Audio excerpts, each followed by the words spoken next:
You're about to hear a legendary podcast with me and Gilbert Gottfried. I'm going to call it legendary because I at one point I have to stop because I'm laughing so hard that my head I almost floated away from air in my head, laughing so hard. And you're either going to love it, and we're going to get accolades, and it'll be sent over to the Museum of Broadcasting and the Comedy Hall of Fame, or Gilbert and I will both be working as bellhops at the Lowe's Hotel in about 24 hours. And believe me, I'm going to be doing a bulk of that work. Gilbert has children. Of the two of us 20 years ago, one of us would have a beautiful, blonde, wonderful wife with kids, and it's Gilbert. I tell you, I love Dan Filato, but whenever you sit down for more than 2 seconds, there's a Chicago sporting event on. I'm watching a meaningless Bulls Golden State game. I know, I'm a Steph Curry, Bubba. I don't give a shit. And by the way, the Golden State Warriors have found 4 light-skinned black guys, the same pigmentation. Did they put out a thing with Steph to make him feel like he's not alone? Yeah. Look at this guy. I never noticed that. This guy has the same pigmentation. It's Mulatto McGee over there. Oh, my God. Mulatto McGee. See, Dan, I'm a comedian. I notice this shit. While you're noticing dryer balls. Now, yes, same pigmentation. And the contrast of the jet black Bulls players, jet black Butler. Butler on the Bulls was my favorite story ever. His mother thought he was too ugly. He was like born in the Cabrini Green version of Sparta. Whenever a baby is born in Cabrini Green, it's inspected. If the baby's ugly, the mother discards it. And little does the mother know in this case that he could run a high pick and roll like nobody's business. All-star. I'll get into this story before I had what I was trying to explain is the Gilbert Gottfried show you're about to hear. Gilbert and I have done several shows together. They're very offensive usually, also known as being very funny to the point. Where Time Out New York, major magazine here in New York City, voted Gilbert and I the funniest, the number one funniest show of the 2015 New York Comedy Festival. Now, you might say, no, I read that article. It's number 2. No, it's not number 2. I'll explain why. I'll explain the phoniness of show business. Number 1, over Gilbert and I, was a show at the Beacon Theater for, I think, Stand Up for Cancer, some bullshit like that. But the great Bruce Springsteen goes every year, blah, blah, blah. I think Jadine Garofalo rolls her eyes a couple of times for her classic bit of rolling her eyes. Dad used to laugh a lot hard at that. And I, whatever. That always wins. As Trump would say, the fix is in. It's rigged. It's rigged. And, it's for charity, blah, blah. So that wins the funniest, whatever. Yeah, I'm sure Bruce's rap about the river, which is classic, but it's not, a barrel laughs. So that gets it. Time Out New York said, the people who run the festival said, look, we're powerful. Time Out New York, this is the funniest. Oh, he got hacked.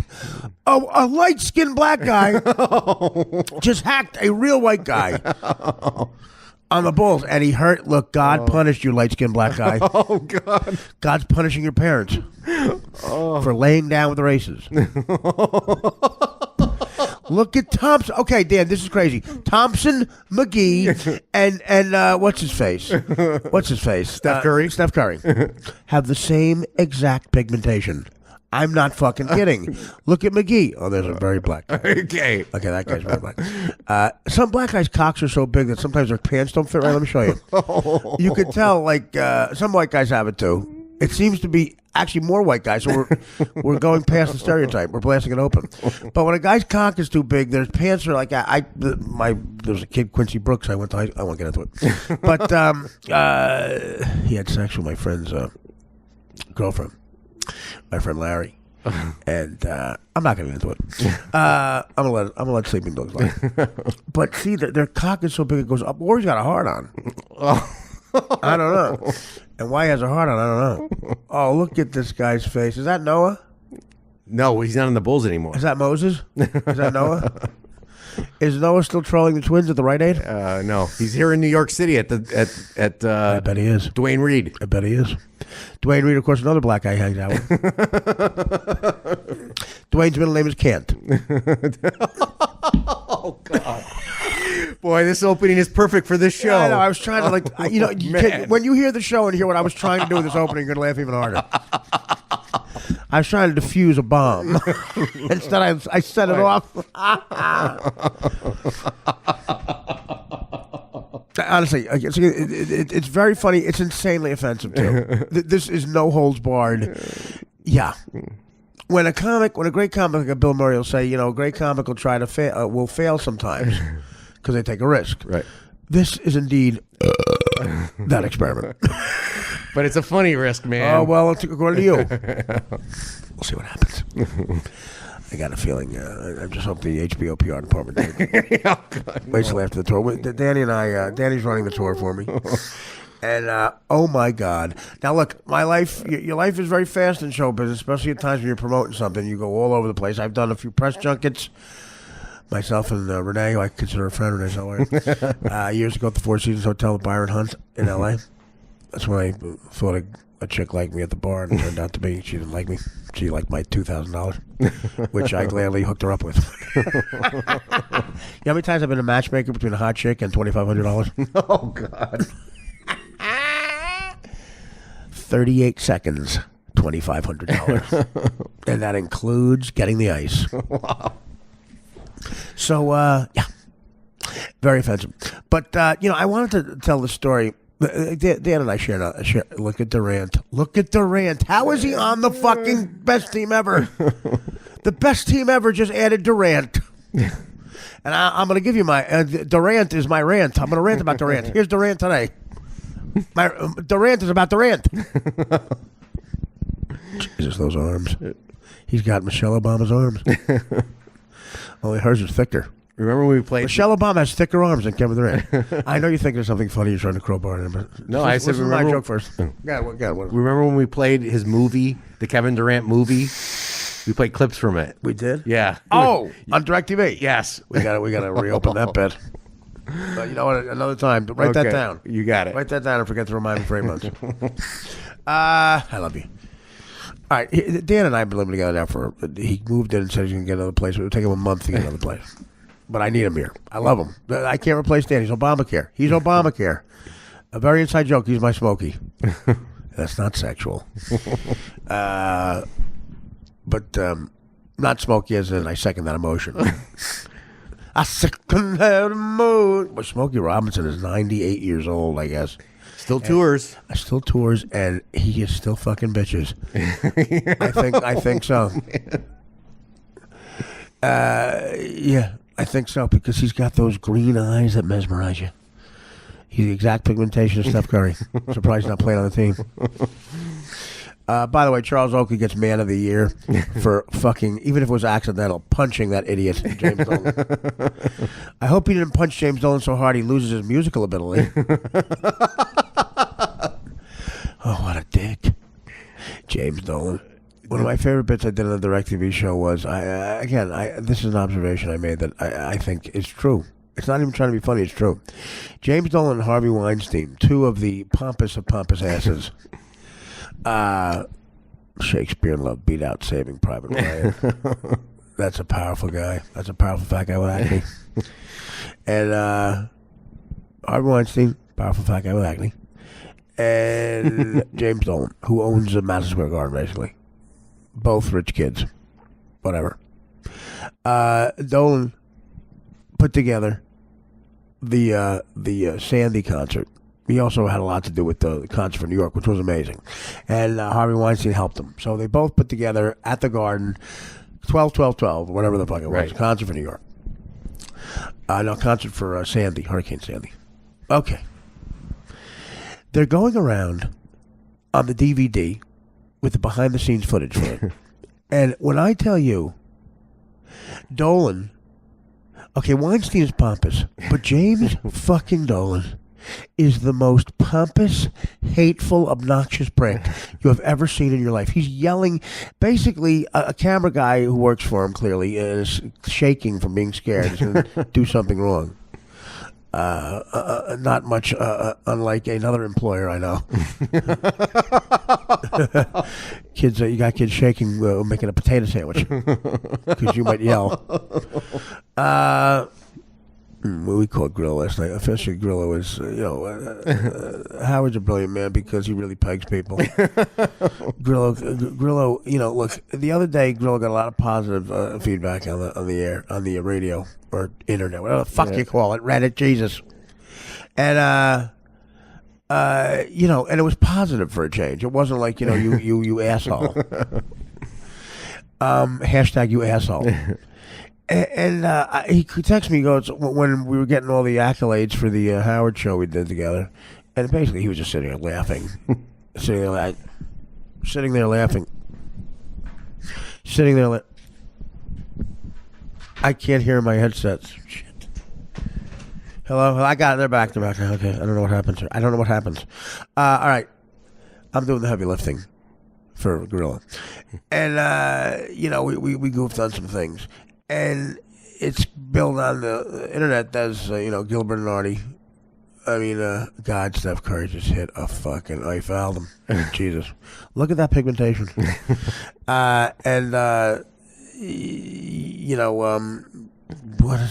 was I talking about? Gorilla. So my point is, it was a good thing for this non-career that he wants. And so I said, yeah, we're going to do this a lot, man. He goes, great, I'm in. I am totally in. I heard you weren't a go-getter. You're a go-getter. I'm a go-getter. He's a go-getter. I said, go get some sleep. We call him last night, and we go, dude, we're going to do a late-night podcast. It's going to be fun. So much fun. Come on in. Let's do it again. Let's do another positive thing for your career. Let's put another one on the win column, because the L column's a bit fucking crowded. He goes, well, I don't know, man. Why? He goes, where are you? I go, I'm right outside the Lincoln Tunnel. He goes, yeah, so am I. I go, I know. He goes, but in New York. I go, yeah, go through the tunnel. It takes 2 minutes. I offered him an Uber car. Go downstairs. Put that enormous cross you have from 1981 on. That enormous fake platinum cross. Go down. Get in the car we send you. And fucking get out of the car we send you. We'll send the guy down to pick you up off the floor, and carry you into the elevator. You just say, come on, let's have some fun again. Another positive thing. He goes, I've been drinking. So? I've been blowing heroin for 42 years. Who gives a shit? Dan's hammered. I'm hammered. Just get here. I don't think so. Maybe another night. I honestly, I hung up on him. As a matter of fact, I called him back just to hang up on him again because I was so mad at him. I'm like, what, are you really doing this? Are you that much of a fucking idiot? I'm worthless. I love him. Well, don't talk about you. That's what he said. I'm kidding. You didn't say it. You're interrupting my throat flow. I said, I can't believe this guy. The rumors are true. You don't want success. Now I know looking at me in a microphone on my couch doesn't really mean success, but to you it does. To most people, that spells a bad day. Dan's getting to live with his dream person. Not only work with, live with. Dan hit the jackpot. This is as if a young kid, a Yankee fan in the 90s, is living with Derek Jeter. Oh, yeah. And every day, hey, can I talk to you about the play in Oakland? No. Are the towels ready? I love Dan. I love him. Grillo was on the fence. He wouldn't come here because he was drinking. I mean, case in point, guys. Case in point. Just get here. Get here. When I was trying to get the job on Howard, I jumped up. Jumped up. My fat, chubby gorilla ass jumped up. Where, Mr. Howard? Where am I going? What am I doing? Whose dick am I sucking? Oh, God. Not friends again. What do you want me to do? But no, Gorilla's like, oh, I'm a little tired. Can we do it another time? Let me look at my Century at a Glance thing of a book. It was 7:30. Yeah, joke from Spain. Yeah, right. Not in the morning. Yeah. Not in the morning. It's 7:30 p.m. when all the entertainment shows are on.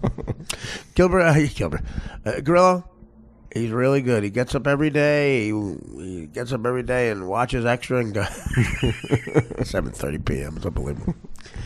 So yeah, he blew it off. Anyway, but Dan and I, living together, and sometimes Dan cleans my room if the Mexican is late.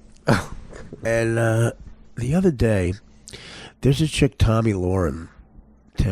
She's a blonde. There's like a conservative, so she's a story in L.A. She likes the Republicans. and it's come out pro-Trump and all this stuff, and very controversial in L.A. So Bill Maher has her on the other night, and she's smoking, and I'm thinking to myself, I'm getting a little horny here. And I usually jerk over the shower now that Dan lives with me. Oh. And I said to myself, you know what? I'm too tired. I rolled over in bed. Oh, my God. And lately, because I'm older, I don't know why I started using that technique where you jerk over. I just fuck the bed. Oh. I fucked the bed. I came twice for this chick. And I haven't come twice in a long time. I fucked my bed twice. And it was all over the place. And it's just like a big stain on the bed. And I just, it was one of those things I'm trying not to roll in it. And what happens is, I've said this before, when you have a big gut, cum gets on the bottom like a glacier, like icicles. It looks like icicles that form. Like my stomach is a ledge, and underneath the ledge are icicles that form. Stalactites. Yes, exactly. Masturbate stalactites. So I came. Half of it got on my belly. Oh, God. And I wiped that with my glass Scott shirt. No. I wiped it with my Cubs jersey. And no, I wiped it with something. I don't know. I think it was something you definitely picked up. And I the rest is on the bed. I came all over the bed. And then I noticed that Dan had made the bed neater and pushed it aside. And I was looking for something under the bed. It was all lighter, nice lighter. And I lost my license. And I lost my license. And Dan had put it back in. So I'm thinking to myself, he had to see that reservoir of jizz. He had to see the reservoir of jizz. So now it's getting. Did you see it? No. But what did you think that sticky stuff was? It was a pool. And it was gone. You took the sheets. What did you do with the sheets? I threw them in the wash. You don't wash your face with my cum, do you? Oh, Artie. Oh, I could have been the third microphone on Howard. You disgusting pig.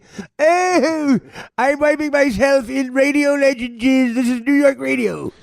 I'm bathing in New York radio. I'm bathing in it. Is that blood? No, that's a wine punch. This is how disgusting I am.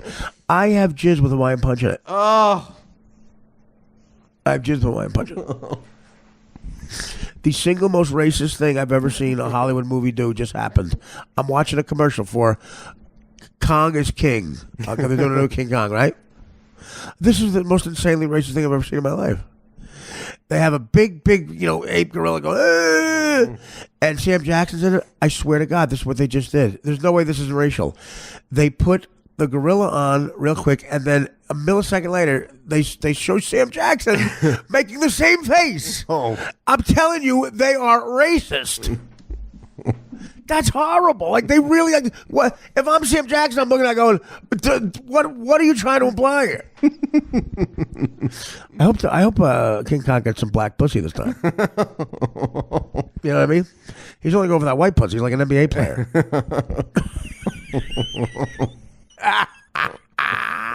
Anyway, the Gilbert thing. All of a sudden, it doesn't seem so bad now. Like I'm not implying that. I guess I am implying. Well, whatever. These are jokes. I don't want to be turned down for the Papa John's drone commercial. This Papa John's guy, if I ever see him, I'm punching him in the face. God, is he annoying. I heard he's into some crazy shit too. Let's just say this. What's the other password? That's the first password. That gets you into the door. But you've disgraced it. You've ruined what's here. Sidney Pollock's upstairs in a mask. So Dan, I apologize. Put it this way. Just look closer. And you don't have to clean the jizz sheets. I mean, that's what's great about fucking Mexican and Salma in particular. Like, I don't know why that is. It's so racist, but it's embedded in me. If I do something that gross, and I've done stuff way grosser, if I done on the road, I don't care if it's a maid that doesn't speak English. I'll just fuck her and let her go. Okay. But a Hispanic maid, like I went to Cancun once, and the maid was I shit all over the lamp, and I jizzed everywhere. Consuela, yeah, I came and bled and threw up on the lamp. I see. I gave you a couple of pesos, sweetie. You'll be fine. I see, pesos, see. I love Mr. Lang. So, so I have a rare thing where I have Hawaiian punch and jizz.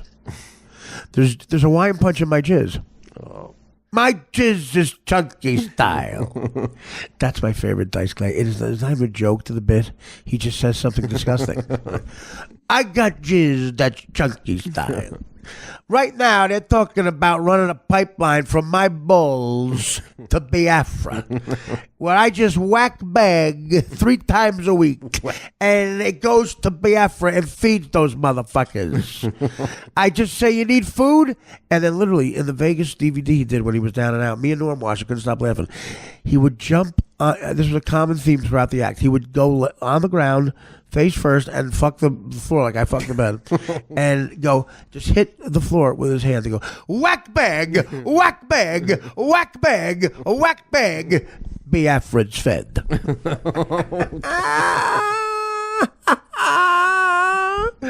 Yeah, and we want to go further towards political correctness. What, are you kidding me? You know what entertaining is? So, Dan, I'm sorry. Officially, I'll get your thoughts. Just be careful. Look closer. It could be a blood. It could be a wine punch. It could be an egg. It could be my jizz. You know. Your thoughts on this? Sometimes they don't have my contacts in. So what? Sometimes I don't have my contacts in, so I can't see anything.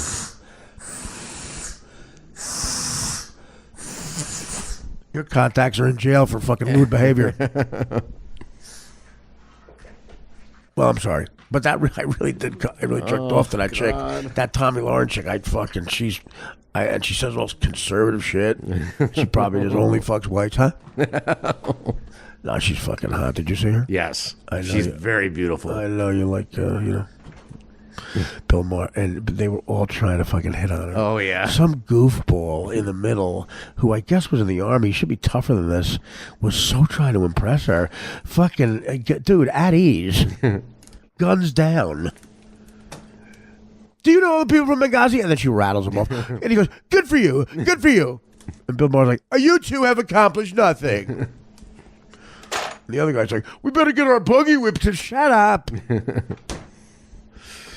the website, you'll be hearing Bill Maher apologize for not being able to make a gig because his plane couldn't get off the fucking ground. Guess what, Valley Forge? Shit happens. Foxwoods too. I am not working ever with the promoter, and I won't say his name because I promised I would. I've been working with a promoter for almost 20 years up there. He made a lot of money, and he did not pay me the money, even though he knows we'll probably make it up the next gig. We've done it before.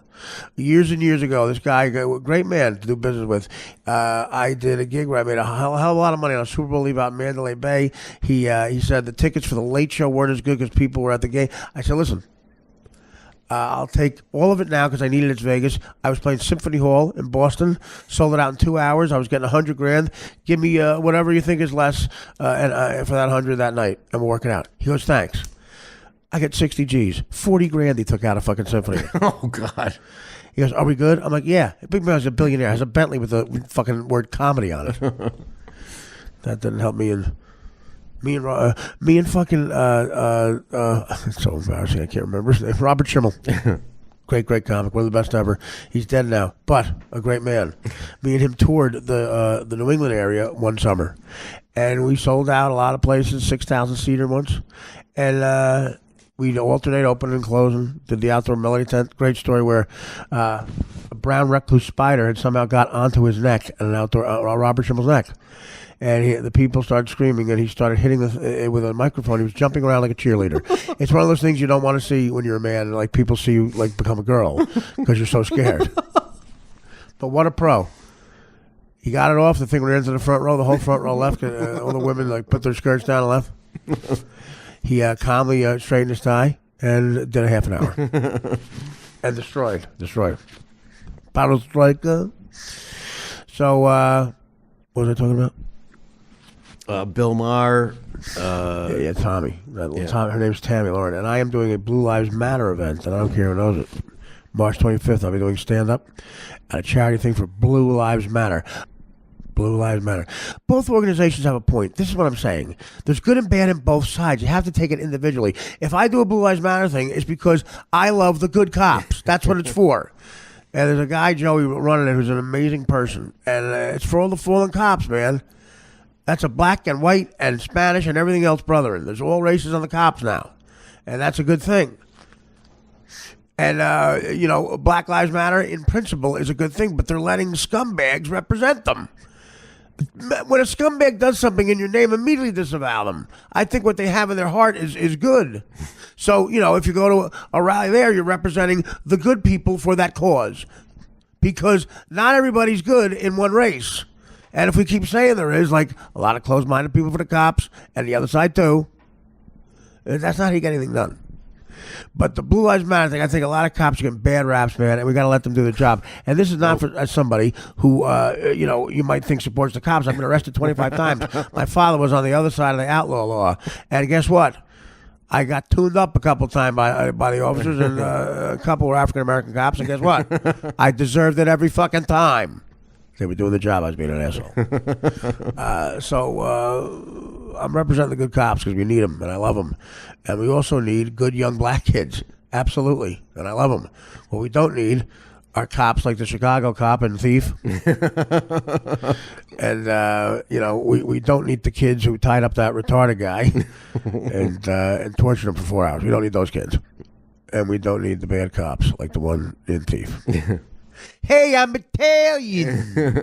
There's a movie Thief with James Caan, and it's not a well-known movie, but it's a great movie. Great. Michael Mann's first film, I believe, the director. Guy directed Heat.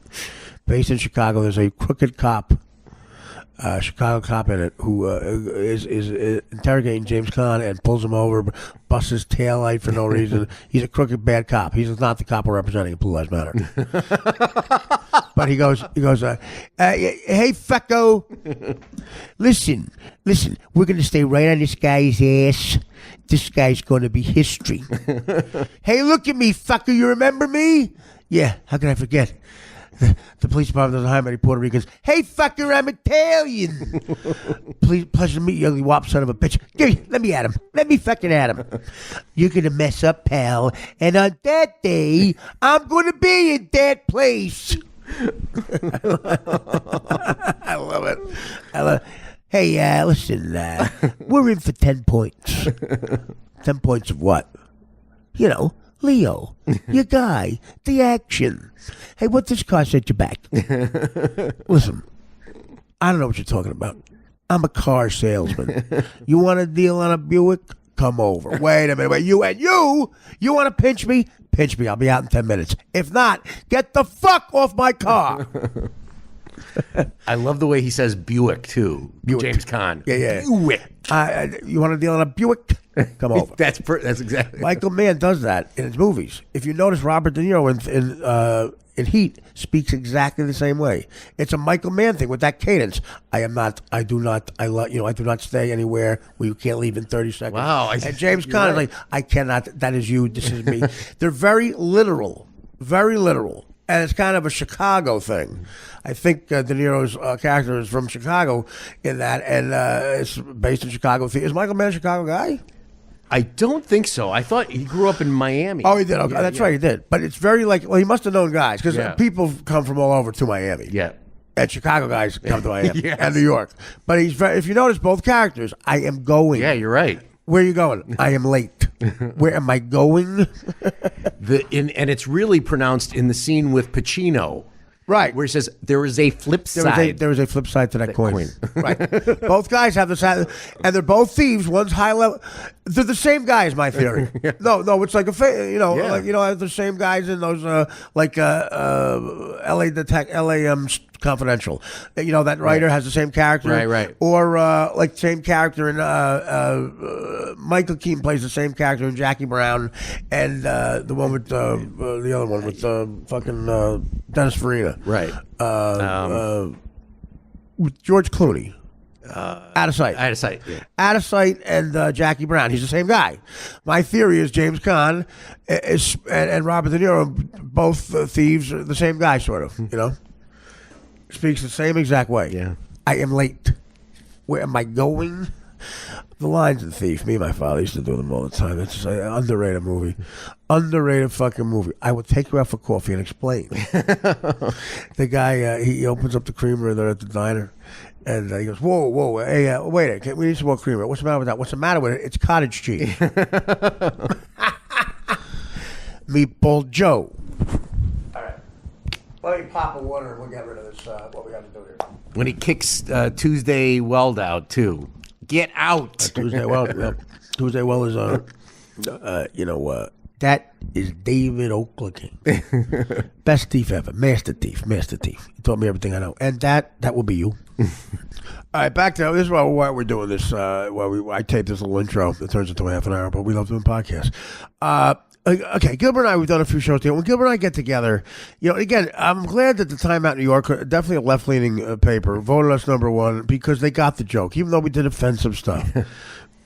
Sometimes Gilbert and I tend to get into the N-word. Now, listen, we did on Howard, too. I know for a fact, guys, I'm not a racist person. I judge everybody individually, friend-wise, everything. I know that for a fact. And it sounds fucking too cliche to say that, but how else do you put it? In this delicate day and age where everything has to be walking on eggshells and we're moving towards very antiseptic, unrisky, bad, not dangerous comedy. People like me and Gilbert who are from a different generation, every once in a while when we get together, have to blow it out. We have to go like... we're together now. We're both from that Danny producer. We're both like 50 from the Eddie Murphy years. I mean, Gilbert was in movies with Eddie Murphy, and we just have to be so the other way sometimes. And when I get together with Gilbert, it's good because we both have the ability to be funny and go the other way. Because it is offensive if you're not funny, but enough people have said that this is funny when we do this. Because they hear how much we're enjoying goofing on the whole situation. What we're saying here is, the N-word is insanely offensive. It's so offensive. It's the granddaddy of them all. Like I said with Keith Jackson. The word nigger is the granddaddy of them all. Guinea does not do it. Neither does WAP. Neither does Dago. Jew boy kike. No. Faggot's close. But here, that's as startling as it gets. And that's why we do it. That's a great bit, by the way. We're going to write that down when we have more time. That's why you do it, because you use the example of for me it is, I'm so angry at this political correct bullshit that I want to offend you so bad. I want to make the smart people who get what we're doing and the irony of what we're doing laugh hard. But I want to offend you in a way. And it's not even black people. Like I said, it is people who stand up for minorities, the patronizing bullshit asswipes who tell a minority... or not, like would hear this podcast and hear somebody like a charade laughing at it because Charade's smarter than them with a great sense of humor, and get mad that Charade's not offended and think, well, maybe he's not as bright as I am. What? That's what they are. They're racist, and they say you're not smart enough to figure out why you should be offended by this. I'll stand up for you, then I'll explain why I'm standing up for you. It's worse. Way worse than any sort of overt racism to me, because it's sneaky and condescending. Let people think for themselves. If a black guy's enjoying this bit, it's because he likes it. It's not because he's dumber than you. Upright Citizens Brigade. I love Amy Poehler. Amy, a dear friend. Maybe not now, but Amy's a dear friend. After I did the Amy bipolar bit. She's actually very insanely talented. A modern-day Gilbert who I've worked with. And I've worked with Tina Fey, too. I've worked with them all. I had them all over the world. And as I'm starting crashing with a great, great, great modern-day sort of Woody Allen-ish director with his success, Judd Apatow, I realize I can still book work in mainstream Hollywood, which is why I'm not airing this podcast with Gilbert. No, but that's the thing.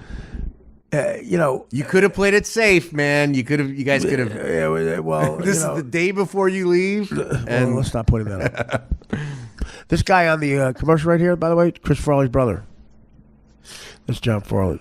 Oh. He's thin. He's the thin one. There's one thin one. And rumor is he has a huge cock. Oh, God. There's a brother, Kevin, who looks a lot like Chris. And I love Kevin. I've worked with him quite a bit. He's in Dirty Work. Standing right next to me. Great guy. And when we were shooting Dirty Work, I had dinner with Kevin, and he was worried about his brother. I'll never forget that dinner. You know, it's like Dan finds that funny or something. And it was touching, the affection he had for him, and you know, he was gone a few months later. It's like, it's really, there's a lesson. But John is thin, and he worked on the Norm show a couple times, and the Norm, for some reason, heard he had a big cock. And good kid. And he's in a commercial. Good to see him getting work. He's talking to 2 paper-mache dolls. He's also in a couple of Sailor movies and Spade movies. So what I'm saying is, guys, you want to get offended, get offended. I know Gilbert and I are good people. We've been in show business forever. We're winning awards from Time Out New York for this shit. And that was supposed to be funny. Yeah, I didn't laugh. But, you know, what you're going to hear. We're not holding back at all. This is no holds barred, balls to the wall. You know, this is the anti-PC police. This is the anti, you know, Broad City on Comedy Central. We're not trying to be offensive is my point here, guys. Just listen it and try to listen with an open heart and love this, because we're not going to stop doing it. And if we get kicked out of show business, which are, I wasn't in it until I got on HBO, so who cares? But I do care. I want to keep this job. I love this job. I love that I have a job. Well, I've always had a job. I'm a hard worker. And I'll be the comedy outlaw that I've always been. I was doing stand-up. I work at Scotty's with Levy. I'll go back. I'll go back doing something from my couch, and out of the corner of my eye, watch Dan check the equipment. I don't care. But what you're about to hear will never change. We will always have fun goofing on the safe stuff that's going on with what you're about to hear, an insanely offensive yet funny podcast. We're going on the road, baby. I'm taking Crashing on the Road. Get on me this year. Me and Danny will be in California for 10 days. I am doing Seth Meyers tomorrow. It starts. Seth Meyers tomorrow. I'm taking a train to Philly, doing stand-up in Philly. Spike Eskin's network and radio station with the great John Ritchie. I'll probably be on in Philly. I'll be reunited with him. Trocadero, probably. I think it's sold out. Stand-up show. Me, Judd, Pete Holmes. San Francisco, stand-up show. Podcast. L.A., red carpet premiere. Stand-up in L.A.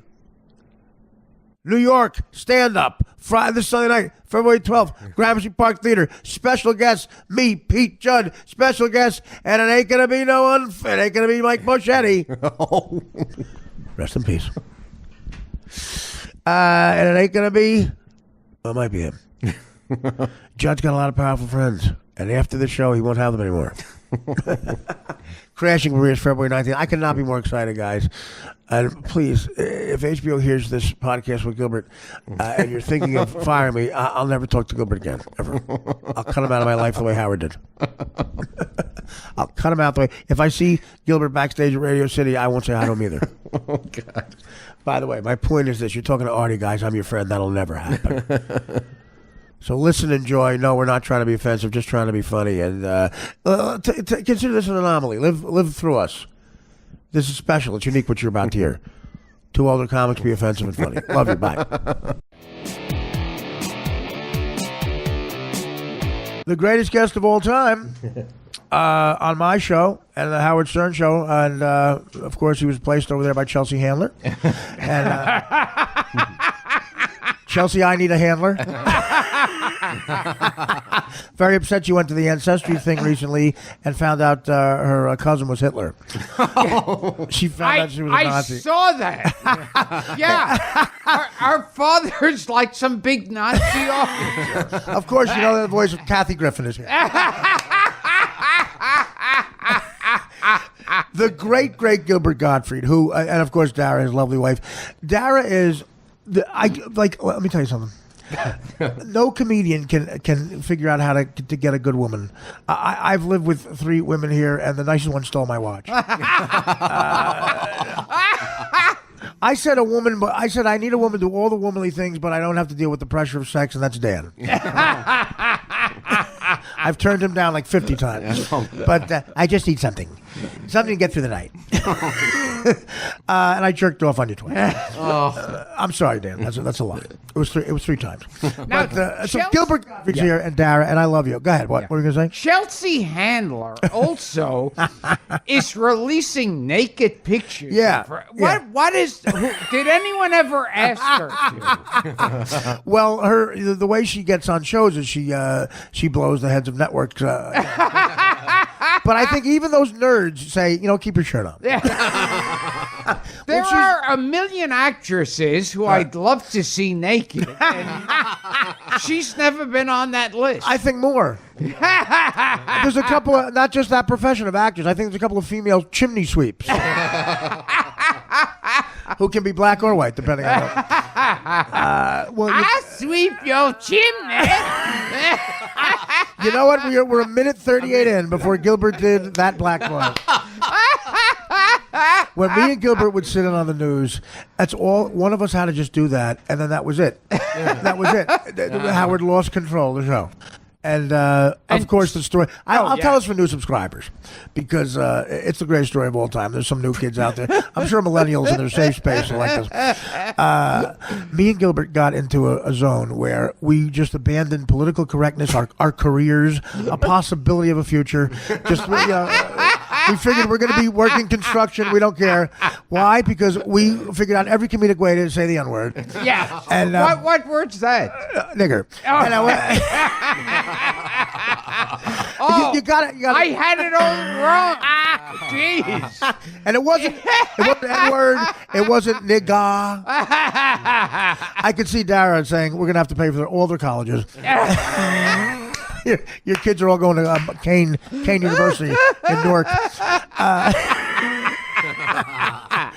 What happened, Mom? We were wealthy. Well, Google Artie /scumbag. Google Artie / Gilbert's kids homeless. No, it wasn't the N-word. It wasn't nigga. Yeah. It was like, the was like real pronounced, like nigger. And Robin didn't get mad. Howard did, because I think he was going towards that liberal thing. But we would use it in the right context. Like, we weren't using it in an offensive way. Like I got mugged by a nigger.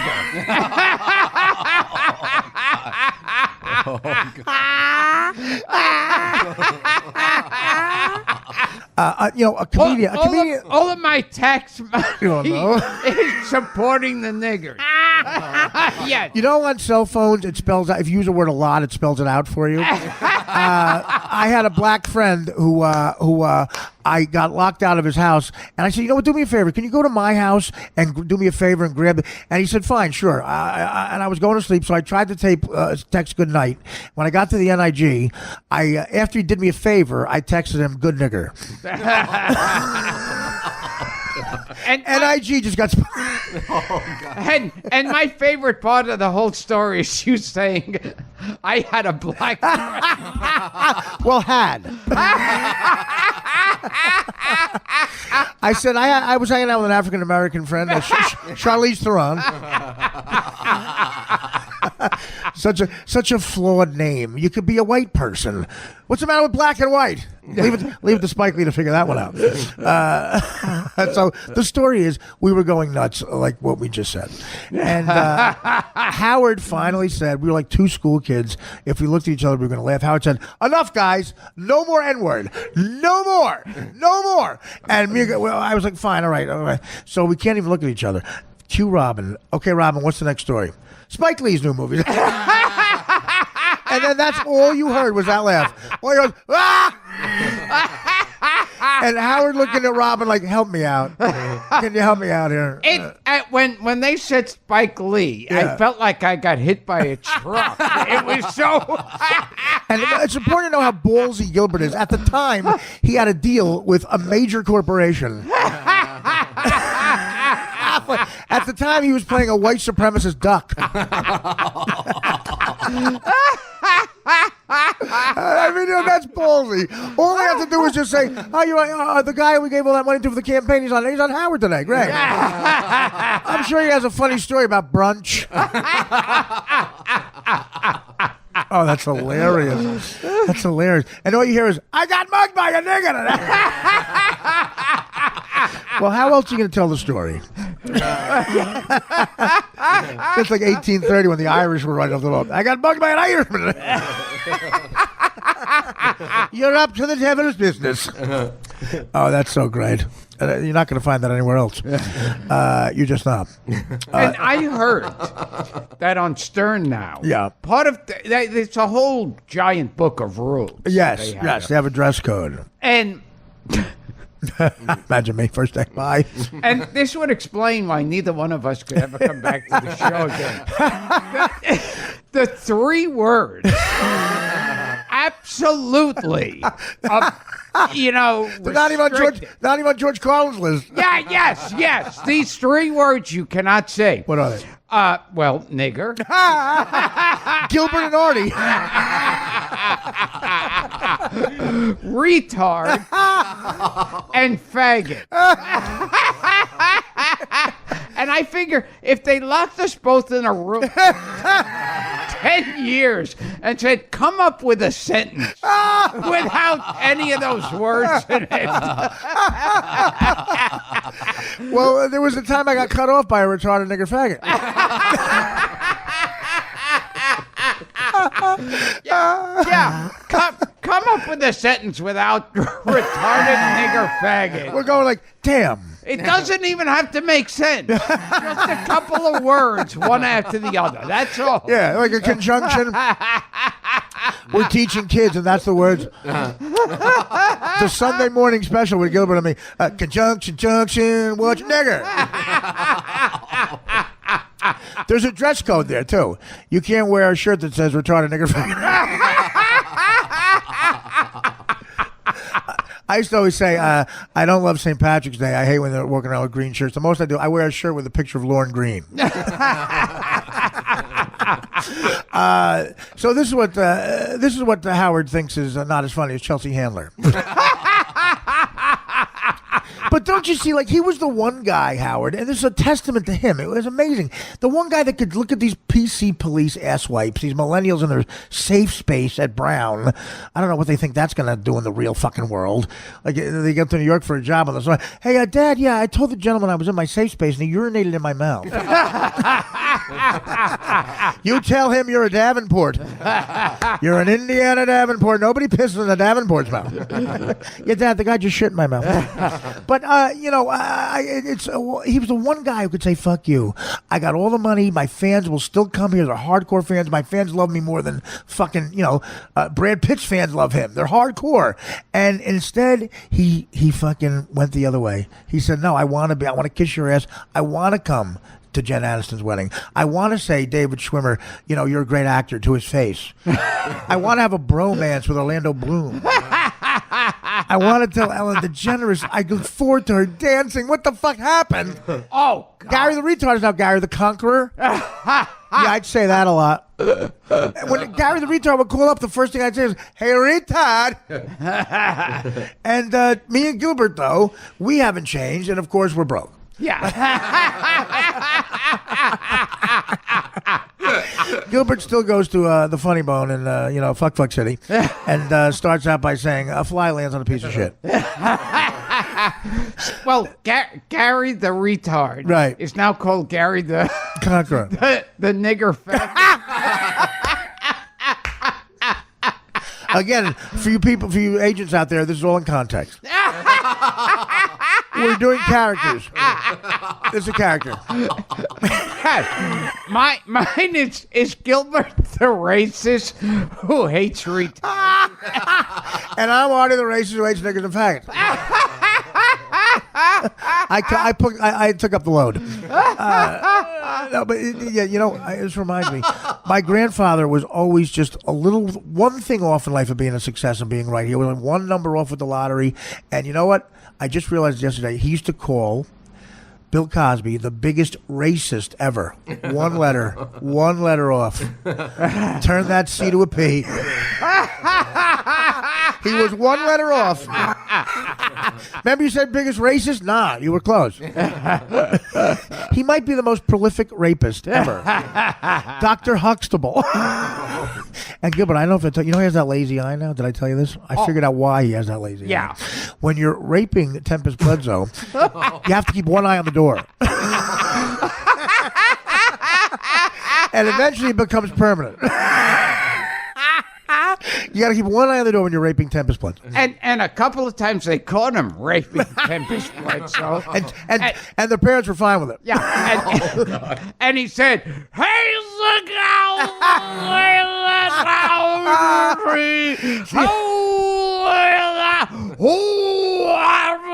Look out! Pudding." He used to be. This is how fuck New Jersey is with luck. He used to be our spokesperson. Come to New Jersey. It's better than they got a lot of rest stops with private areas.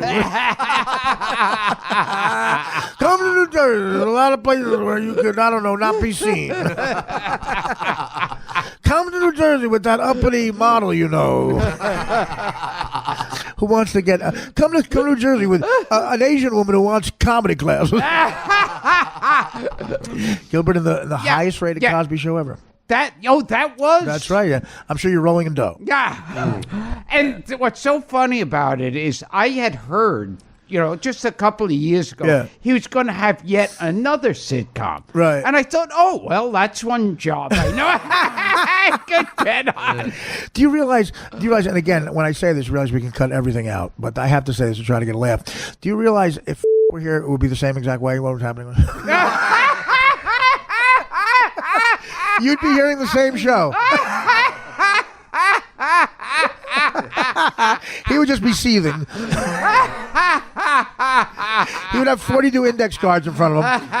And guys, the N-word bit was great, but listen, Art, your favorite Montgomery Cliff moment.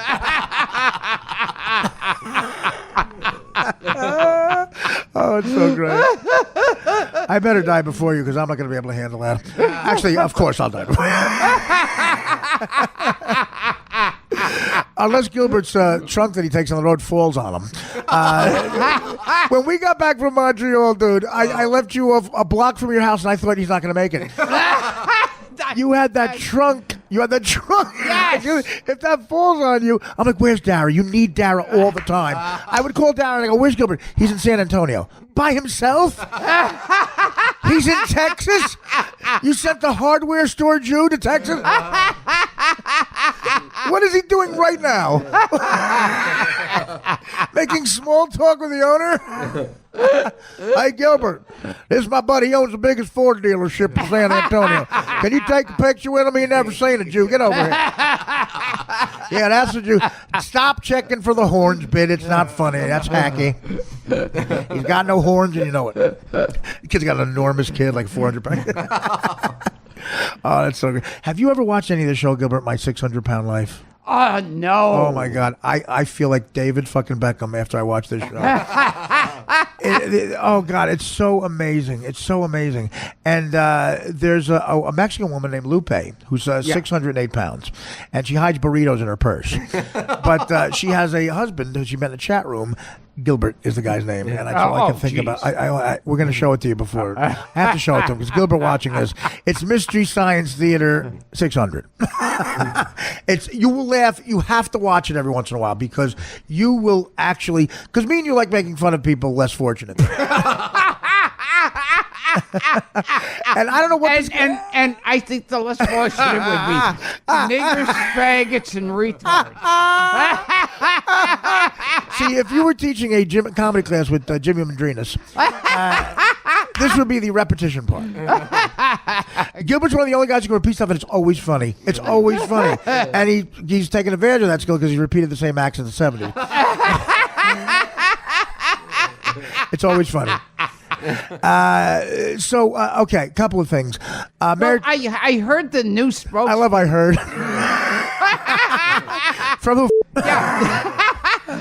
I heard the new spokesman for New Jersey is Garrett from Subway. How you Cosby and him get together? Yeah. It's the Bill and Garrett show. Would that be Jared from Subway? Jared, right? Yeah. Jared. Yeah. It doesn't matter. We all know what he's talking about. By the way, big announcement. I'm the new Jared from Subway. The interview process was 2 questions. You're obese. Would you be willing to lose weight? Yeah. And have you ever fucked a kid? Can we see your laptop? Right now, that kid is, he started going off. I started out with the 6-inch roll. Now I'm on the 12-inch roll. And I hope he's not on the 12-inch roll in prison.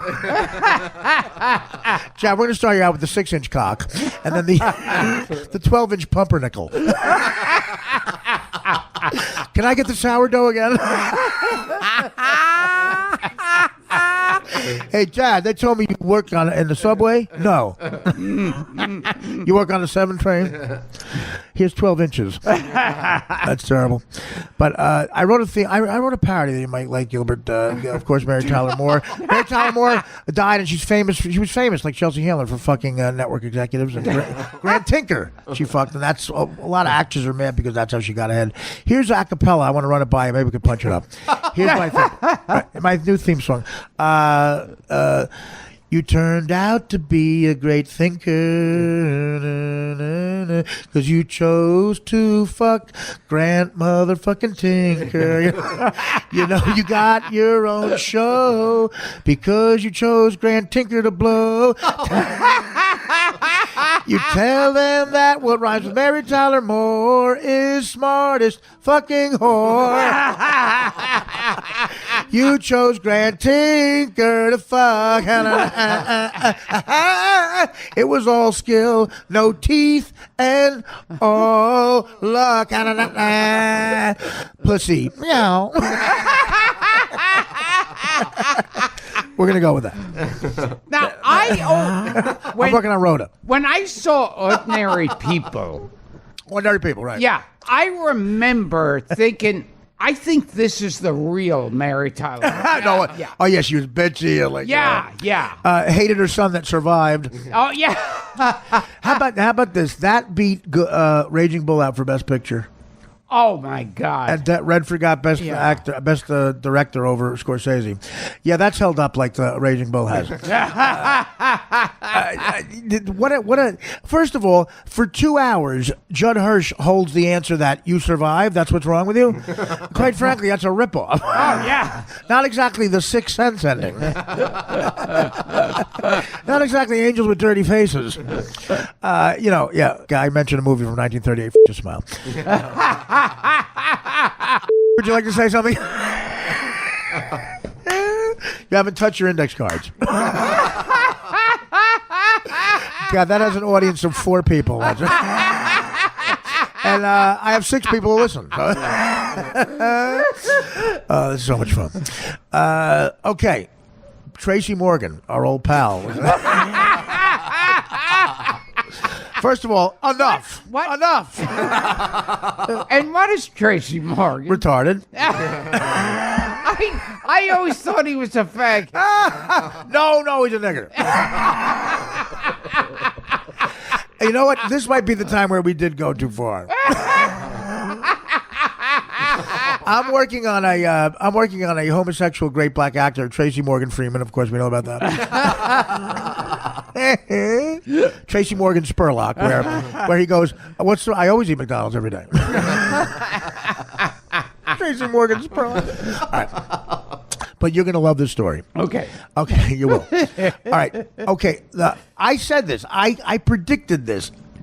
Tracy's lawyers probably told him he was fine. He didn't even have a cane. Yeah. The 40th anniversary of Saturday Night Live comes up. He was on the show for 42 years. Yeah. It would have been like his Oscars, and he probably wanted to go more than anything in the world, but his lawyers said, no, here's what we're going to do.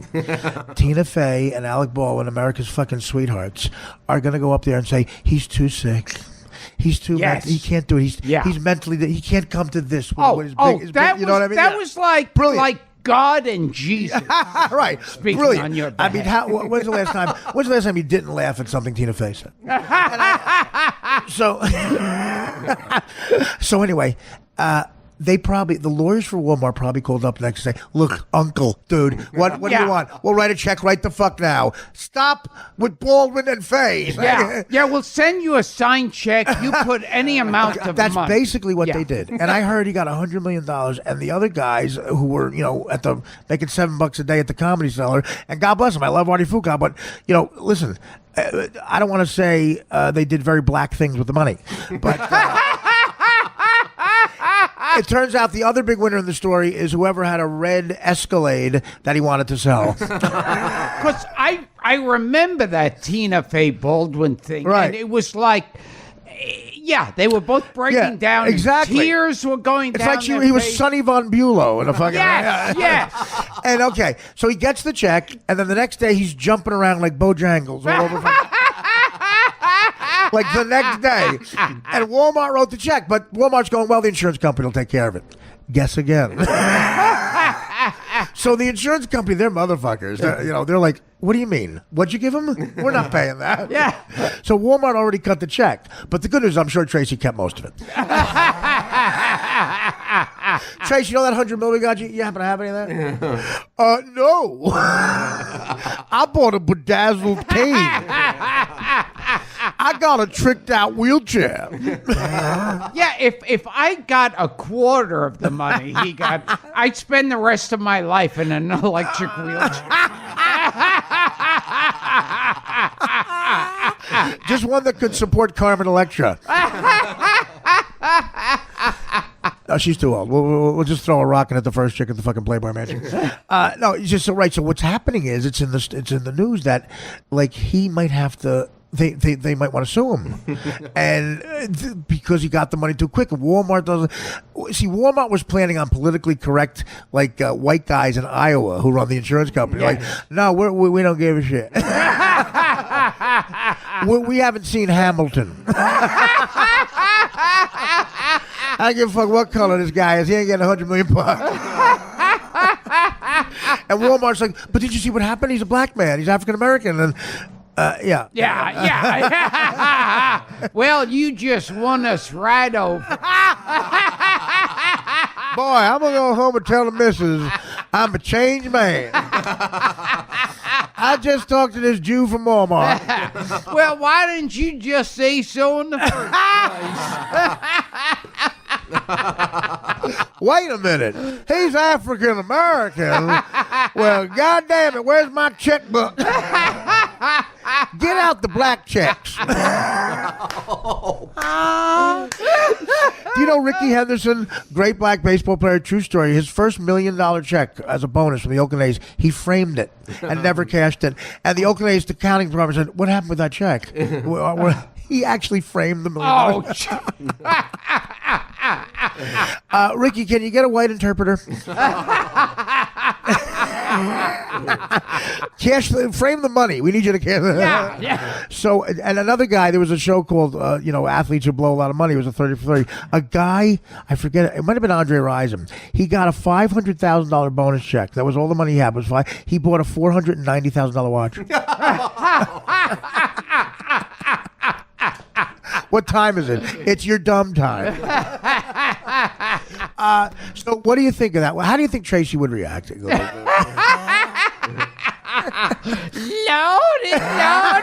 Lordy. Where's my cane? I'm in show business. Didn't you hear Alec Baldwin said I need a cane? Yeah, but 18 hours later you were playing bocce ball on a pogo stick. Well, I always like the Italian game. That is This is the greatest story ever as well. My mother always liked Tracy Morgan, and after the accident, she said, how is he? I'll find out, Ma. He's fine. Is there anything wrong with him permanently? Like, no, nothing? No. So she's watching an interview with him the next day. She calls me and she goes, Artie, how dare you lie to me? Don't try to make me feel good. I'm watching him. I can't understand him. He's got brain damage. It was an interview, my hand to God, an interview from 2002. To this day, I've not told my mother. My mother is operating under the gross lie that Tracy Morgan is brain damaged.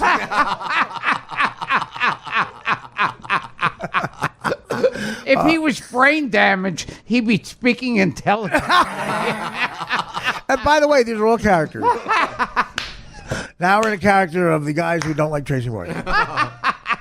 Well, even Chris Rock said that. Chris Rock said that. You know, like how would his comedy be affected by it? And Chris Rock said, "Yeah, Tracy's comedy wasn't always nuanced."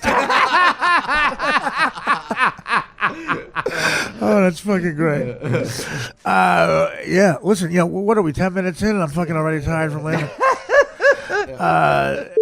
Do the commercial.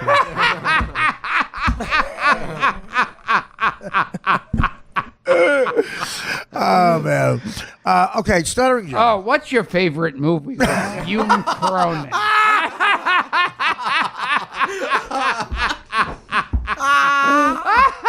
Or as I call him, Mr. Tandy. Yeah, a lot of 22-year-old Guidos who listen to the show got that joke. I gotta make water. I know when I got to make water. That's Tracy Morgan Freeman. I gotta make water. Did you see Tina Fey said I gotta make water all the time?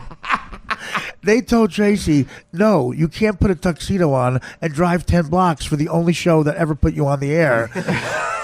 and you can't do that. You can't do that because we're going to get $100 million.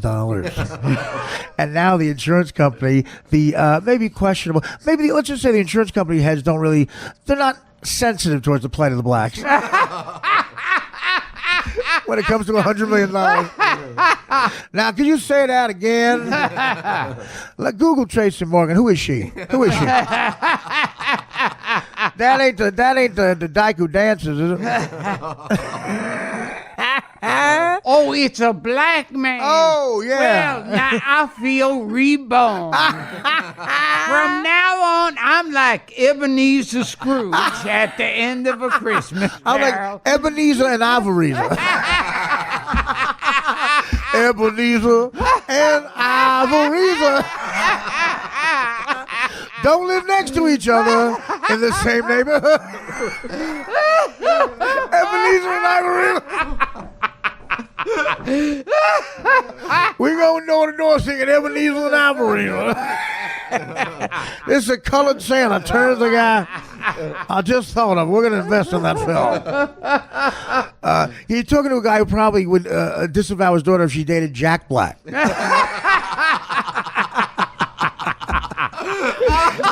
I don't want to say I'm closed-minded, but you could get AIDS from buying an Elton John record. You want me to write $100 million check to who? Oh, that's so fucking great. Ebenezer. Ivoriza. You want me to write a check for $100 million to a nigger? Boy, you sure is funny. You know, you had me for a second there. I really believe you. You had me for a second. Now, here's the only question. Who's going to read the check to him? I'll write the check, but we need someone to read it to us. You sure had me going there. What, hey, Ma, what's this say? Well, this here's a check. I've never seen a check. It says here, I'll say, like Foghorn Lego when I turn it on. I'll say, listen. It says here we've got $1 million. Wait, that's $100 million. Honey, can you get hey, lick your thumb. You're going to be counting a lot tonight, bitch. Well, I heard to get a check, you got to work for a living. Is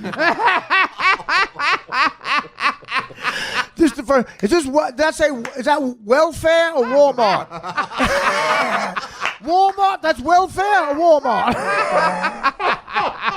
Hey, you misspelled welfare. Can you tell the guy he misspelled the first time this ever happened? He misspelled welfare.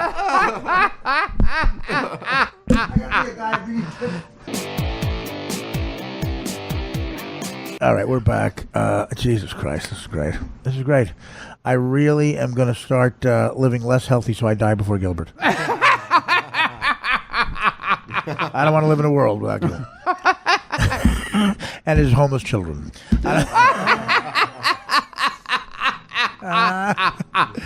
Gilbert worked all these years to have the same amount of money as Bob Levy. Listen, I got an idea. Listen. All right. So, again, we were discussing, of course, the nigger retard situation. Well, where did the faggots fit in? Well, if you watch any Klan meeting, I've never been to a Klan meeting, but I've been to the upper deck at a home Philadelphia Eagles football game. The gays are the last. They're the most appalling to God. They lay down with other men, and that's if you're a black homosexual who's not that bright. That is all three in a circle.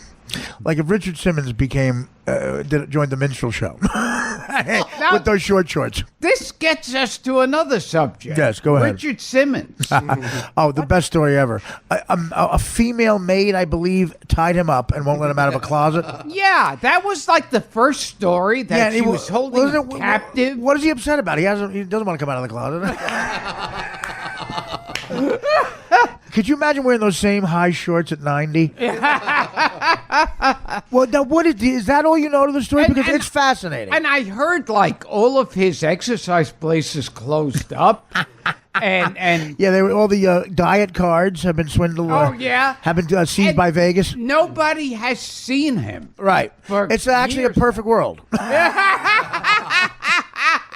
Again, you talk about Howard with the political correctness. On his Channel 9 show, Richard Simmons would bring in 500-pound people crying because they can't lose weight, and Howard and Jackie would have fried chickens on fishing poles over their faces. And now we have Gary the Conqueror. and Howard's fostering cats. The times they are a-changing. Fred can't play the chickens over Salma Hayek anymore. That to me is terrible. I remember when it used to be like a Spanish name, like some Spanish guy. Right. I would go like they'd say, committed a crime. Victor Hernandez. Right. And I go, are you Victor Hernandez? See? Now, Victor, when you found out you were arrested, what did you do? Sigh. You sigh. Yeah, and See? But when you were falsely arrested, you got a lawyer, and what were you going to do? Sue. And what's your favorite term for black people? Nigger. And if he was gay, what would you call him? Faggot. That flows off your tongue, Victor. And of course, if he was really stupid. Retard. Now let's hear all three together. I would say, see, then I sighed, then I sued, and nigger retard faggot. Just when you thought it was safe to not, we couldn't get any more offensive. Now listen, guys, get back to me. They have misspelled welfare on my check. It says Walmart. No, you've misspelled it. I've gotten them for years. J-U fair. I say, listen, mother hen, here's the chocolates, here's the flowers, courtship over. Where's your welfare check? It says welfare gave us $100 million. There's been a glitch. So they had taped in a week before Alec Baldwin and Tina Fey said of him dancing around. Yes. He was coming out of a store with big bags. Right. And I guess music was playing. He kind of... Of course it was. Yeah. And they have him dancing. And they have him before and after. Yeah. So that hurts. They even had him put down a towel on the concrete and roll around He break his back. He break dance. He yelled out, "Can I get a beat?"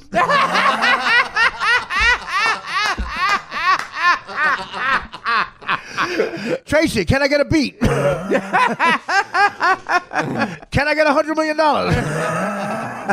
That's amazing. What I mean, he doesn't have that scratch anymore. How are you going to sell a bedazzled tiger that when you hit it, it says Tracy Morgan? Because it was when Baldwin and Tina Fey did that. Absolutely. That was God stepping Right. down from the clouds. Right. Walmart's lawyers going, listen, guys, what the fuck do we have to do? Stop it. Stop it now. Stop. And they wrote him a check. And again, Artie Fuqua, who I love, one of my favorite people in the world. He's not really, but you have to say that before you talk about him. Even like these politically correct guys, even if a black guy did something horrendous, like killed 2 nuns, you have to go, listen, I'm sure he was a great guy.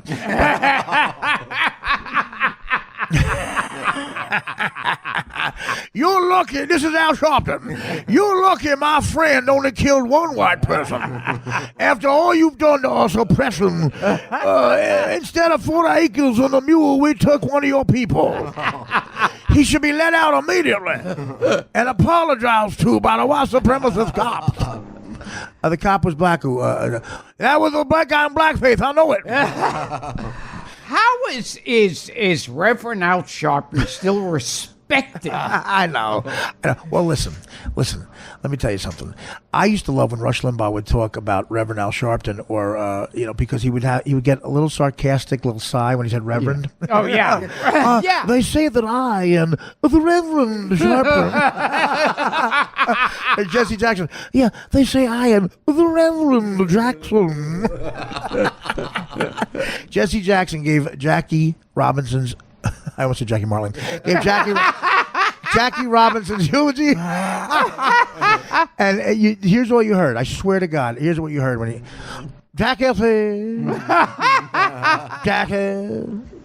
come on, say, come out of baseball. Come out of poverty. We're talking about Jackie. Jackie, come out of baseball. White person, Jackie.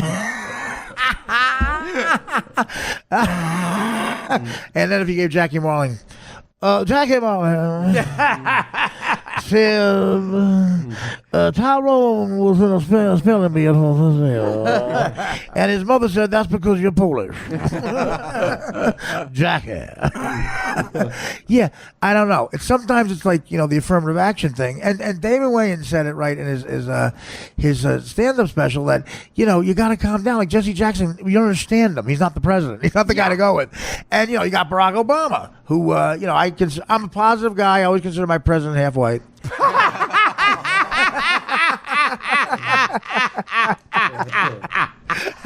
Well, see, but that's another thing that happened when Obama got in office. Right. You couldn't say, "Oh, this guy's an idiot." You can't. Like you did. Nobody can, right? Yeah. Until Trump came along. Yeah. He just doesn't give a shit. It's like Bush is an idiot. Right. Everyone's an idiot. Yeah. They're for abroad too. Like everyone's afraid that. Everyone doesn't want to say that Elizabeth Warren looks like a grown-up version of the kid from A Christmas Story. Because that would be body judging. These millennials have to learn that there are people who are allowed to judge in this life. They're called judges. They will judge you for burning the flag or spray painting Hitler. I love when they compare Trump to Hitler.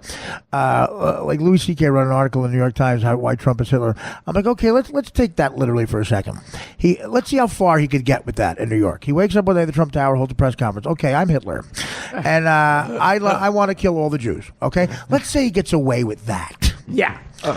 Now. We're announcing the construction of a concentration camp outside of Long Island. He gets away with that. Yeah. Okay, now we have a bunch of trains we bought, and the Spielbergs have to be there too. Howard Stern, the Spielbergs, Gilbert Gottfried, and his father, if he's still alive, at the hardware store. You all have to get on a sweaty train out to Long Island. Okay, Louis, let's say he gets away with that. He's somehow not stopped. This is what you're afraid of. You get there, and the Spielberg said, the camp counselor says, you guys look tired. Take a shower. What are they talking about? I mean, whatever. It's gone crazy. Gilbert, your thoughts?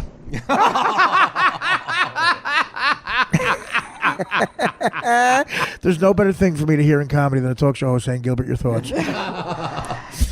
And the thing is, whenever they complain about Trump or America, well, wait a second. In other countries, halfway through the sentence, you'd be dead. Right, exactly. Halfway through, maybe. Those tapes of Hitler when he's giving those speeches. I mean, look. First of all, he's got the knee-high socks. Yes. I mean, he's got a girl fucking blew him off in the 8th grade written all over it. Oh, absolutely. Some uppity chick got 6 million Jews killed. Got turned down for art school abroad. She was probably blowing a Jew when Hitler got home unexpectedly. Adolf, I have bad news. I'm marrying Ira. Well, guess what? I'm killing Ira. And his family. Yeah, you won't be marrying Ira because there'll be no such thing as his religion. Adolf, I'm leaving you for Moshe. That sentence is the most influential sentence of the 20th century. Adolf, I'm leaving you for Moshe. You realize if you misheard her and she said Moises, there'd be no Puerto Rican. I'm leaving you for Moises. Moises Alou? Oh, that's fucking great. Well, this is dangerous comedy. Dangerous for us because we'll be working construction. Let's see Gilbert frame a house. Gilbert, can you make a header on that door jammer? Oh, it's fucking great. Well, yeah, you know what? We have to play the Stuttering John. Okay, Stuttering John is running for Senate. Gilbert didn't hear this. Do you realize how excited I am that Gilbert hasn't heard this tape and is about to hear it? It's like someone telling you they haven't seen The Godfather yet. Okay, what you're about, the visual's even better. Yeah.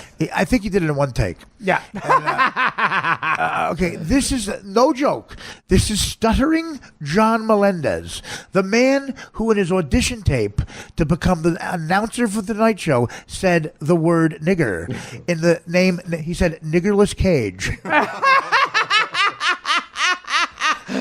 When in his audition, I'm going to repeat that, in his audition tape for the most coveted announcing job in the history of television, he said the word nigger.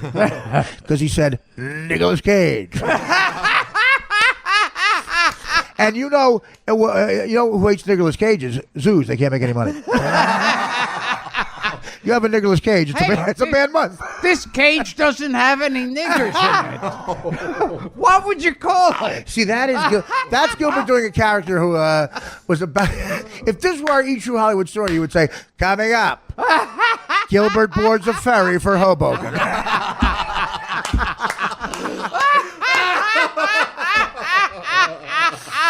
Coming up, doesn't speak. Coming up, runs out of index card. Later, Gilbert, I heard a rumor you went to Artie's today. Did you guys do any comedy? Oh, this is great. Well, honestly, I'm so happy you're going to hear this. No, okay, this is our old friend Stuttering John. This is announcing he's going to run for Senate and unseat Dianne Feinstein. Hey everybody, how you doing? I'm good. Look, after sitting on the sideline for years complaining about our government, I finally decided to do something about it. And that's why I'm running for senator of the great state of California. Yeah, I know it sounds like a joke, but it's not. Look, Donald Trump got elected, and you know what? It angered me. I mean, I've known Donald for years, and I don't know what the hell happened to him. No, you didn't. But first of all, yeah, you haven't known Donald for years. You're a guy he zoomed past at the Stern Show. And you asked him, Donald,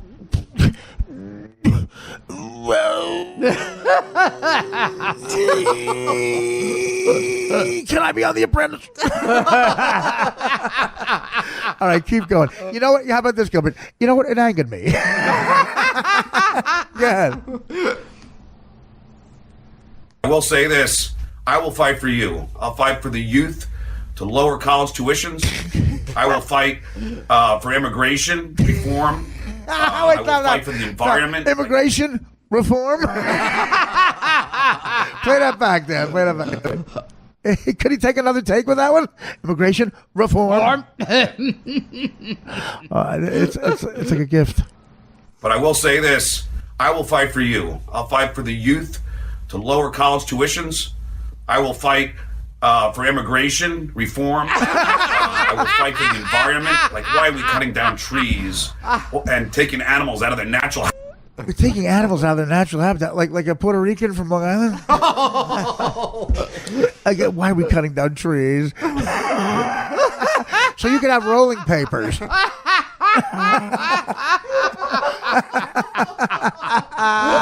You idiot. This is a guy running for Senate. His nickname and the song they would play when he got announced on Howard was Hero of the Stupid. I will lower your tax is. No, he actually went, I will fight for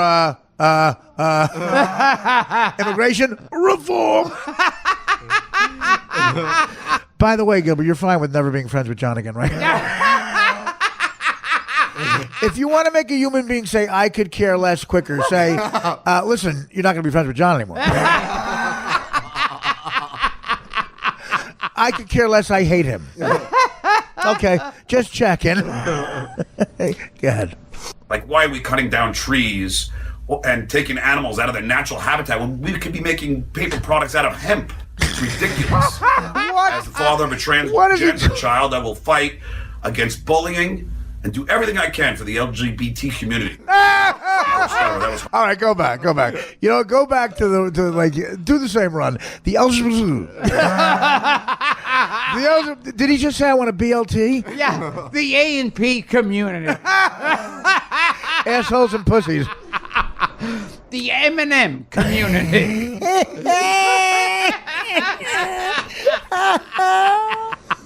I will fight for the CBS community.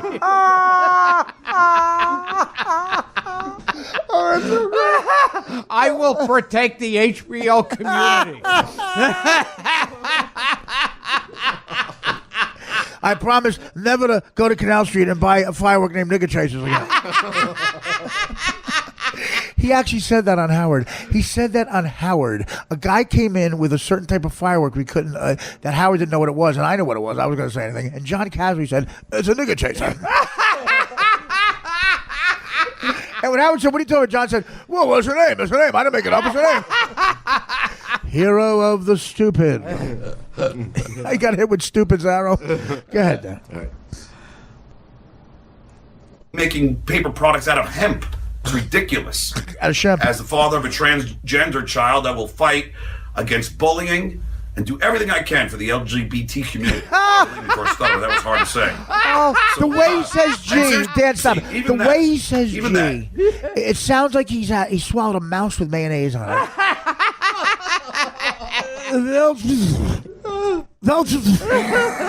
Who's using that mic afterwards? How about he mixes up and he goes, we can make paper out of shemp. You numbskull? I'm fighting for the BVD community. I'm fighting for the HIV community. I'm fighting for the BBDO community. I'm fighting for the DDT community. I'm fighting for the ADD community. I'm fighting for the I Just Peed community. I'm fighting for people who are in the cast of I'm a Celebrity, Get Me Out of Here. You know, if he gets elected in California, I'm a Citizen, get me out of here. I'm a citizen, get me out of here.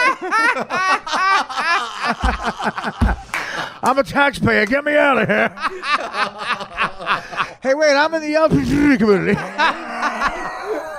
Wait a minute, now, are you in the LGBT community? No, you mispronounced it. I'm in the... That's all it is. It's just him burping. I'm in the, wait a minute. Are you in the... Are you part of the Lou Flop Flop? Are you in the Ivy Friends community? I heard you're in the Hive in the community. I'm Jerry Lewis, and I'm running For the Mormon Flyman community. I got everybody crazy. I'm with the Hey Lady community.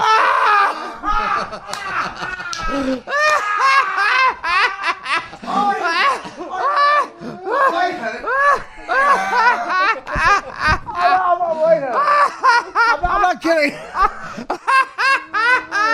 Oh my God, I gotta fucking stop.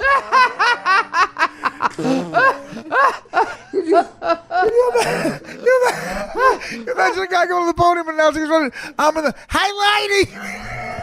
I'm going to fight for the Hey Lady community.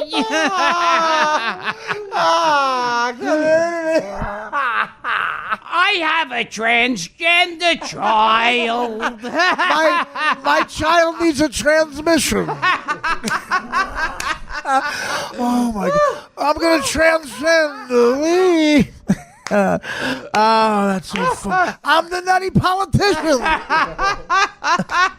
Honestly, let's sing it back.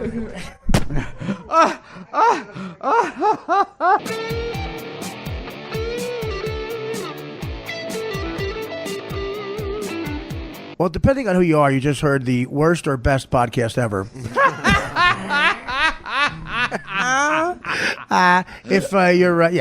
If you're Liz Warren, I don't think you're retweeting this.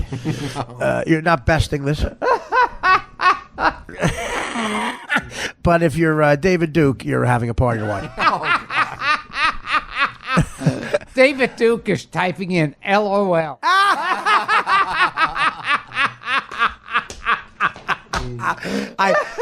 Every once in a while, David Spade would say the funniest shit. The first time I texted David Spade and wrote LOL, he texted back, first of all, I'll tell you when something's funny.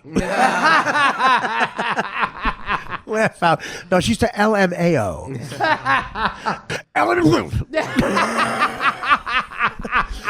How do you type that in, John?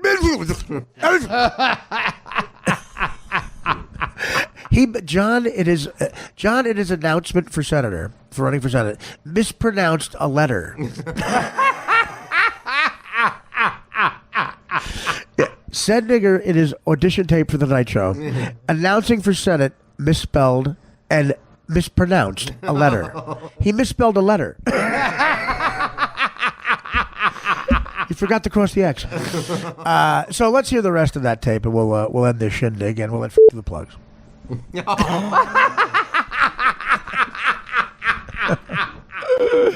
Oh, that's great.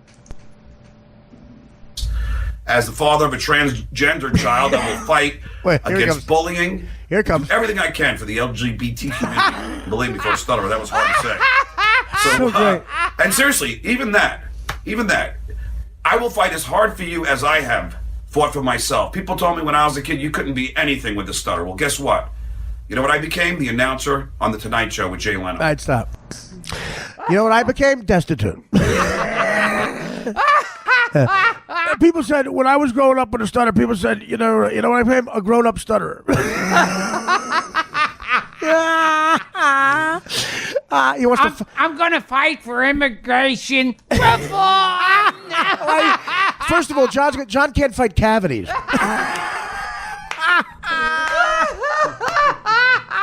Hey, lady, you like reform? Holy shit. Oh, my gosh, so hard I ever fucking laughed about life. Oh, LGBT. I'm the LGBT. You want a BLT? No, I'm fighting for a BLT. No.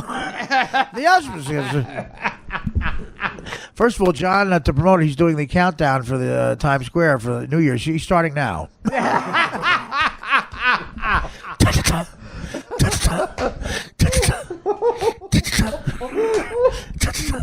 It's 2000. 2018. It's June 2018. Happy New Year. Happy New Lady. I'm going to fight for the community. Oh, it's fucking great. And what's, you know what? Let's how much more? Let's end this tape. And I can't even. I can get my stomach checked for a bunch of reasons. This is fantastic. You know what? It's a shame we can't go to the Brooklyn Diner with John anymore. And his feud with Greg Gass is still going on. One time for you newer people, Gilbert and I went to lunch with Stuttering John, which is another way of saying I bought John and Gilbert lunch. That's another way of saying that. No, so and John tells me and Gilbert like serious. He goes, guys, we're friends. I gotta confide you. And he goes, I don't know. This is kind of a big story. I don't want to get leaked out. But I'm feuding with that guy who does the impressions. Greg Gass. He said he's feuding with Greg Gass. He said it's a big story. And from there on in, Gilbert and I just started doing those old movie announcers like movie news. Big story, headline. Yeah, like a Walter Winchell. Yeah, how would it go? Well, it seems that there's no gas shortage with Stuttering John. Stuttering John is not having a gas this weekend. Hey, gas up your cars. A fight's going on. There's a fight going on, but you'll need some gas in your car. Stuttering John has gas from the 42 lunches Artie bought him. Don't worry, Stuttering John. It's probably just gas. That's a drop the mic. Stuttering John makes jokes that are so bad he actually picks up a microphone. He takes a mic and puts it on stage. Actual John joke. You ready? I'm half Spanish. I'm a spick. I'm Danish and a spick. I'm a dick. Actual John joke. And he wonders why he didn't pass at the cellar. Good news. I think I misheard her, but she said she wants you to pass the cellar. When you can just keep going.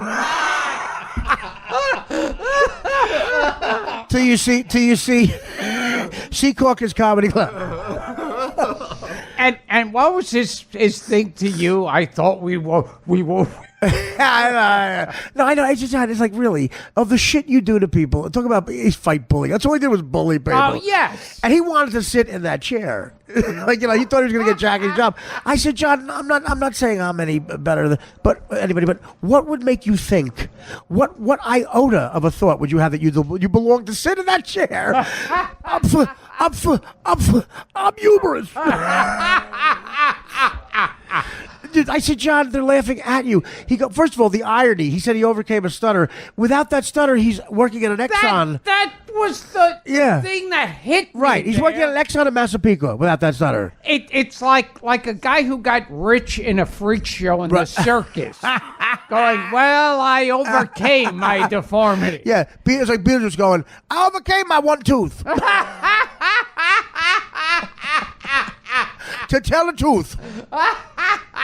Yeah, it's like Beetlejuice going, now that I've made it on my talent, I'm gonna stop this retard act, and I'm gonna lighten my skin and take out the tooth. Yeah. And I'm not gonna get thrown by bouncers and Guidos at bachelor parties anymore. That's the meat of my income. He thought he was a great comic. Like, he goes to the Comedy Cellar. Like, if Gilbert goes to the Comedy Cellar and he's sitting there, a lot of people say, do you want to go on stage? Because he's Gilbert. What he's waiting to say is, people say, can I buy you a cheeseburger? Which he says no to the stage. That's clout. No, I don't want to go on stage. I just want to eat a cheeseburger.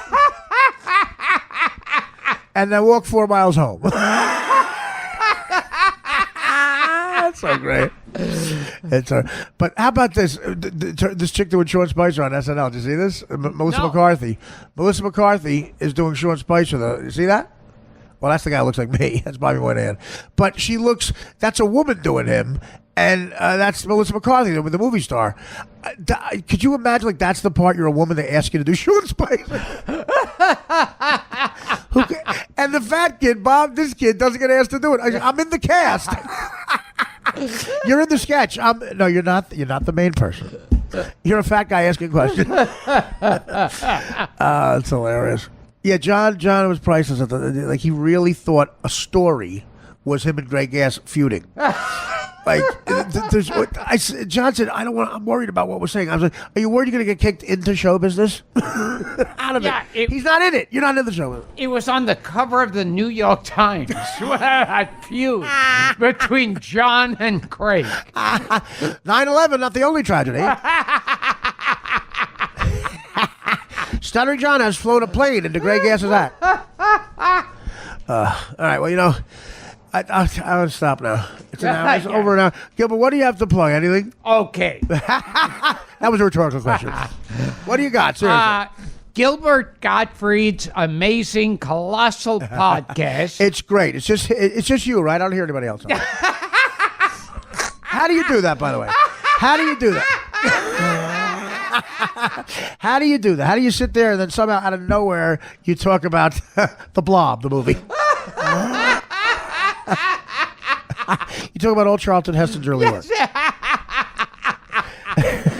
You know what? I was pissed off you lost Affleck, but there's a new commercial, a box of shit. That's literally, you shit in that box and send it in for colon cancer. I swear to God. Yes, I saw that. You couldn't get the voiceover? I saw No, we're going with a black person. Hi, I'm Sidney Shit. Hi, I'm Yaphet Kotto. So it's Gilbert Gottfried's amazing, colossal podcast. The best thing ever. Subscribe on iTunes. Yes. I'm appearing in a documentary. That's great. Called called I Steal Creamers. Life Animated. What is it called? It's a documentary about just comedy, right? Or you? No, it's about you. Well, there's also the documentary. You're in 15 documentaries. Which I don't know the name of. Your grandparents were in Sorrow and the Pity, right? Yeah. Which were they? Someone made a documentary about me. Yeah, well, they should. Yeah, Gilbert. Did you know about it? No, they were. There's a camera there. They were dressed as a tree. Who is that tree? Now, Sorrow and the Pity was the first buddy comedy, right? and my he's Sorrow. He's Pity. My website, GilbertGottfried.com. My Twitter @RealGilbert. Listen, in all seriousness, he's my favorite comedian ever. He's my favorite comedian of all time. He's my. If is actually from silent radio. I did. Oh, Instagram. On Instagram. That's what I had a really fast drug dealer once. That's what I called him. It's @RealGilbert. My Twitter is @RealGilbert and Instagram @RealGilbert. Gilbert's wife Dara's doing her Jackie Martling impression. She's writing jokes. She's writing down plugs. And honestly, I don't know what to say. I just this was who laughs. It's worth getting kicked out of show business because I'm not really in it. Now, but technically, February 19th, I'm on an HBO show with Abdo. I'm going to be in show business. I'm going to get kicked out of it before I debut in it. But thanks, Gilbert. I love you, man. And Dara, thank you for coming over here. Dara's on her 15th hour of school charities. What you guys they should build a wing over there for you guys. Are you afraid that the kids will have Gilbert smarts? That's why you're doing that. On the SATs, all they kept writing down were old jokes.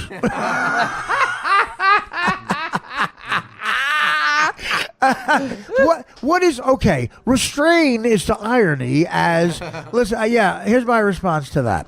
Okay, a guy catches his father putting on a rubber.